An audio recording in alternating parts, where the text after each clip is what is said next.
सबकी प्रतिमाएं वहाँ पर ऊपर बनवाए गए, तो बहन जी के शासनकाल में बनाए गए। इसलिए बाबा साहब ने भी कहा था, ये मेरे भाइयों, राजनीतिक साथी के बिना हम लोग अपना भला नहीं कर सकते हैं, नहीं हम अपने दम आज हमारा ये धर्म का काम हम लोग करते हैं, आप लोग करते हैं। जब तक आप लोग राजनीतिक सत्ता अपने हाथ में नहीं लेंगे तब तक हमारा विकास नहीं हो सकता है। ये चीज आपने उत्तर प्रदेश में देखी है। उत्तर प्रदेश में जब बहुजन समाज पार्टी की सरकार बनी थी, माननीय बहन जी जब उत्तर प्रदेश की मुख्यमंत्री बनी थी, उस समय पर मेरे भाई लोग माननीय बहन जी ने वहाँ पर उत्तर प्रदेश को गवर्नमेंट बनाने के लिए संघर्ष किया था। और आज वहाँ पर आप जाकर के देखें तो बहन जी ने के शासनकाल में जो मान पुरुषों का सम्मान बढ़ाया वो बहन जी ने बढ़ाया।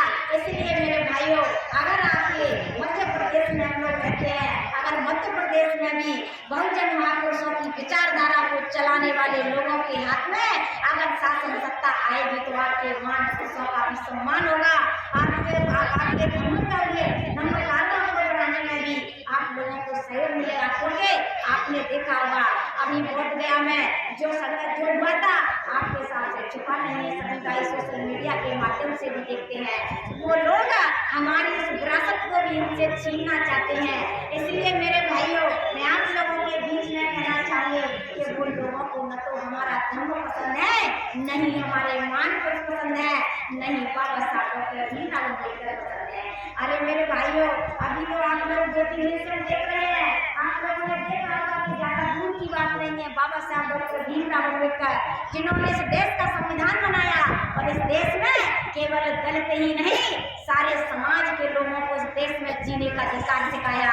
मेरे भाई, इस देश में राजतंत्र था, बाबा साहब डॉक्टर भीमराव अम्बेडकर ने देश में प्रजातंत्र करके उन सभी जो सर्व समाज के भाई हो चाहे कोई भी हो, उन लोगों को भी मौका दिया विधानसभा लोकसभा में जाने का।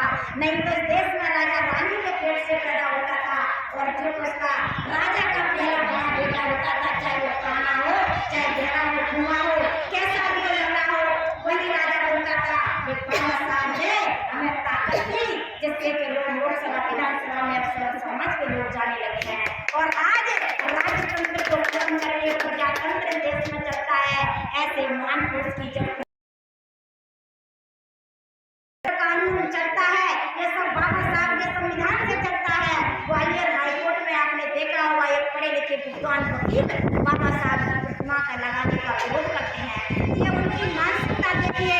वो लोग जो मनुवादी व्यवस्था के लोग हैं, जो आज भी मनुवादी के सोच को रखते हैं, वो लोग आज भी बाबा साहब का सम्मान जब मिलता है तो बाबा साहब के सम्मान में अपमान करने के लिए आगे खड़े हो जाते हैं। आप लोग रोज देख रहे हैं, सोशल मीडिया पे चल रहा है, जो वकील है अपने आप को विद्वान अधिवक्ता कहते हैं, वो बाबा साहब की प्रतिमा का विरोध करते हैं। ये मेरे भाइयों, वो बाबा साहब का विरोध नहीं करते, वो बाबा साहब की सोच का विरोध करते हैं कि बाबा साहब ने देश के दबे कुचले लोगों को बराबर लाके खड़ा कर दिया।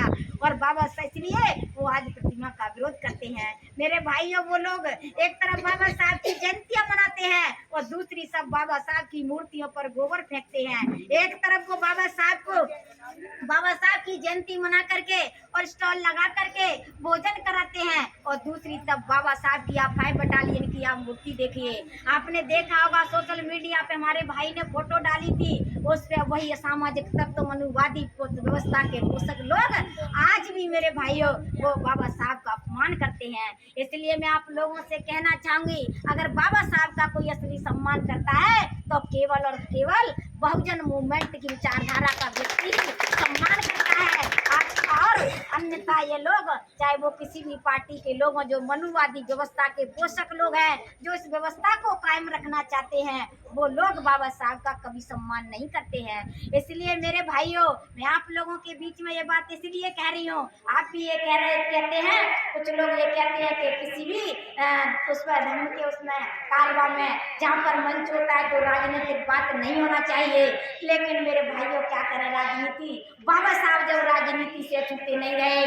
बाबा साहब ने कहा था, ये मेरे भाइयों, राजनीतिक सत्ता जिस दिन तुम्हारे हाथ में आ जाएगी उस दिन तुम्हारी सारी समस्याओं के ताले खुल जाएंगे। राजनीतिक चाबी वो चाबी है जिससे सभी मंदिरों के दरवाजे खोल सकते हैं। हमारा सबसे बड़ा मंदिर सत्ता का मंदिर है, उस दिन तक चाबी से खोला जा सकता है। इसलिए मेरे भाइयों, मैं आप लोगों के बीच में इसलिए कह रही हूँ कि चाहे वो कोई भी पार्टी के लोग हों, चाहे वो किसी भी संगठन के लोग हों, जो मनुवादी व्यवस्था के पोषक लोग हैं, वो बाबा साहब का सम्मान नहीं करते, नहीं बाबा तथागत भगवान बुद्ध का सम्मान करते हैं।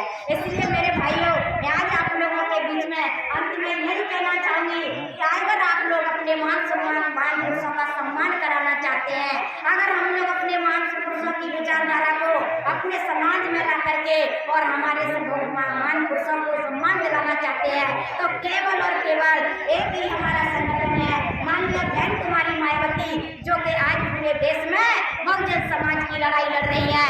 अभी आप लोगों ने देखा होगा, बहन जी जब बहन जी की सरकार थी, तो मेरे भाई लोगों पर हमारे कोई किसी भी बौद्ध ग्रंथे और बौद्ध धर्म बौद्ध के हमारे बौद्ध विहार थे, उनमें कोई भी हमारे बच्चों के साथ अन्याय नहीं होता था।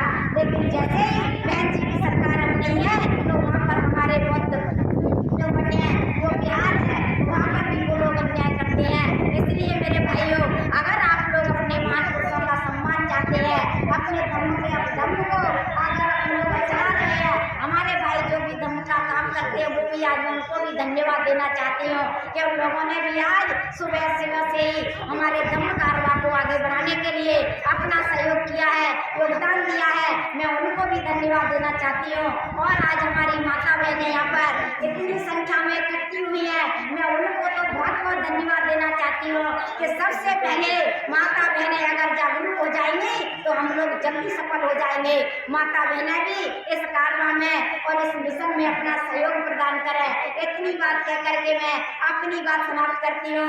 जय भीम, जय भारत, नमो बुद्धाय।